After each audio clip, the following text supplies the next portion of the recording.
Hello friends, నేను మీ Sravani. Welcome to my channel Sravani ప్రపంచం.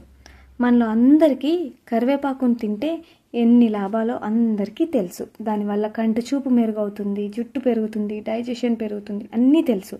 కానీ ఇదే కరివేపాకు వల్ల వెంకటేశ్వర స్వామి అలమేలు మంగమ్మ విడిపోయారనే సంగతి మీకు తెలుసా? దీని మీద ఒక చిన్న ఫోక్ స్టోరీ ఉంది, చెప్తాను వినండి. వెంకటేశ్వర స్వామి అలమేలు మంగమ్మను పెళ్లి చేసుకున్న తర్వాత వాళ్ళిద్దరూ కలిసి తన అత్తగారింటికైనా తిరుమలకి వెళ్తారు. అయితే అలమేలు మంగమ్మ తనతో పాటు సారెని తీసుకుని వెళ్తారు. ఆ సారెలో కరివేపాకును తీసుకెళ్లడం మర్చిపోతారు. స్వామివారు అడిగేటప్పటికి తీసుకురాలేదు అని చెప్తారు. అయితే స్వామివారు వెంటనే మీ పుట్టింటికి వెళ్ళి కరివేపాకును తీసుకునిరా అని చెప్తారు. కానీ ఒక కండిషన్ పెడతారు. అదేంటంటే సూర్యాస్తమయంలోపు నువ్వు వచ్చేయాలి తిరుమలకి. లేదు నువ్వు ఎక్కడి వరకు వస్తావో అక్కడే శిలవైపోయి నువ్వు అక్కడి నుంచే పూజలు అందుకుంటావు అని చెప్తారు. అయితే వెంటనే అమ్మవారు గబగబా వాళ్ళ పుట్టింటికి వెళ్ళి జరిగిన సంగతి అంతా చెప్పి కరివేపాకును అడుగుతారు.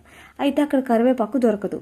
అయితే చాలా చోట్ల వెతికి ఎలాగోలా కరివేపాకు సంపాదించుకుని స్పీడ్గా తిరుమలకు బయలుదేరుతారు.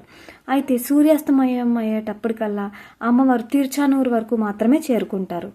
అక్కడే అమ్మవారు శిల అయిపోయి అక్కడి నుంచే పూజలు అందుకుంటారు.